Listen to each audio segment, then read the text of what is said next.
Assalamualaikum warahmatullahi wabarakatuh. Perkenalkan, nama saya Aziza Lutfia Mawaddah dan teman saya Dava Oktaviansyah akan menjelaskan mengenai pertumbuhan negara secara primer dan sekunder.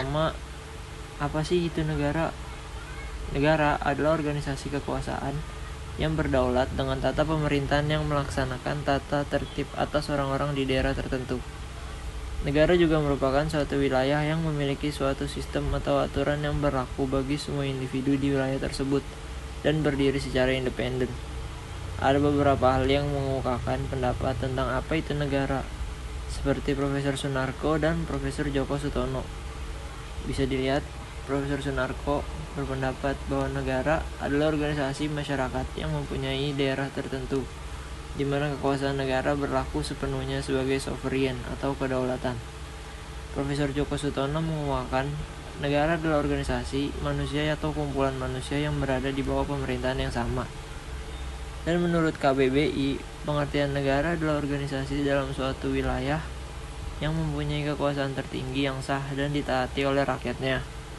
Secara umum, negara yaitu suatu daerah tertentu yang ditempati oleh sekumpulan orang, dikelola oleh seorang pemimpin yang diakui oleh bawahannya sebagai pemilik kedaulatan. Selanjutnya ada teori yang mempengaruhi pertumbuhan negara. Yang pertama, teori kontrak sosial. Teori kontrak sosial atau teori perjanjian merupakan bentuk perlawanan atas kekuasaan raja ataupun penguasa yang menganggap memiliki kekuasaan yang mutlak akibat kepercayaan sebagai titisan Tuhan. Yang kedua ada teori ketuhanan. Teori ketuhanan adalah teori yang ada saat agama-agama besar telah tersebar ke dunia ini, contohnya Islam dan Kristen. Teori ini sesuai namanya tentu saja dipengaruhi oleh paham keagamaan.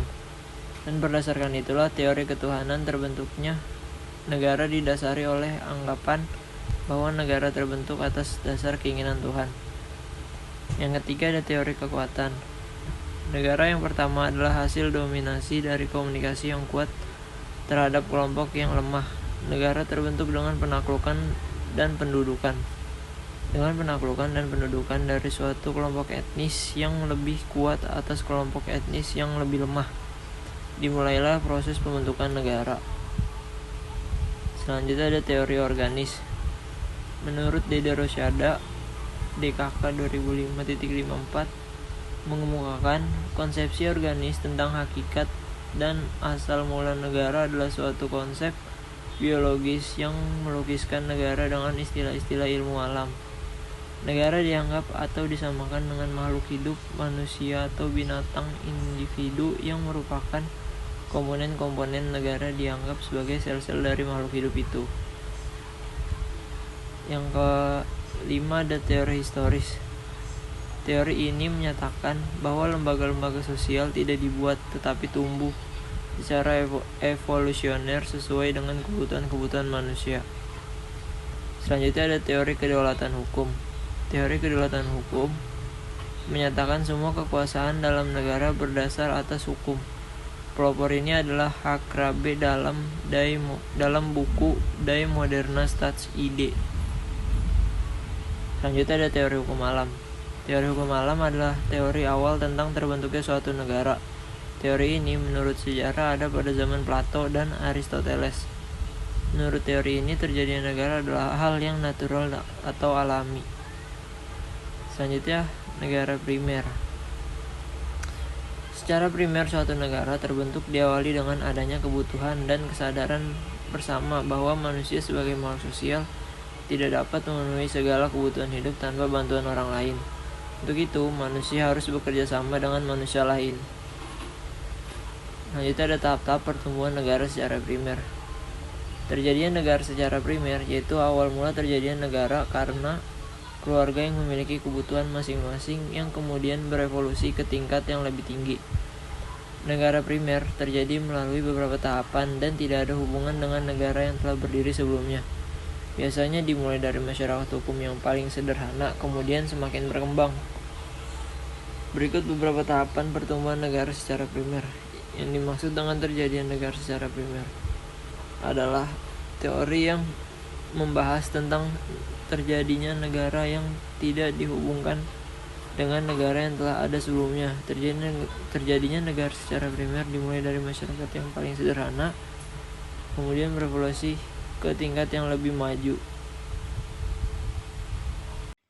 Selanjutnya, negara sekunder. Pertumbuhan negara sekunder ialah pertumbuhan yang sudah ada sebelumnya. Kemudian ada revolusi atau penaklukan atau penggabungan dan pemisahan-pemisahan. Negara yang ada berubah bentuk dan susunannya menjadi negara yang lain pula. Pertumbuhan negara sekunder bisa terjadi karena penggabungan, pemisahan, penaklukan, dan atau pemberontakan. Kemudian sebab terjadinya negara sekunder. Untuk mengetahui terjadinya negara baru dapat menggunakan pendekatan faktual, yaitu suatu pendekatan yang didasar pada kenyataan dan pengalaman sejarah yang benar-benar terjadi. Menurut kenyataan sejarah, terjadinya negara-negara di dunia ini terbentuk karena melalui proses-proses seperti penaklukan, peleburan atau fusi, pemecahan, pemisahan diri, perjuangan, penyerahan atau pemberian, dan pendudukan atas wilayah yang belum ada pemerintahan sebelumnya. Terjadinya negara berdasar pada kenyataan atau fakta empiris disebut terjadinya negara menurut pendekatan faktual. Selanjutnya, terjadinya negara teoristis. Selain terjadinya negara secara primer dan sekunder, terjadinya negara juga dapat ditinjau secara teoristis. Pendekatan teoristis dilakukan karena sulit mendapatkan bukti-bukti sejarah.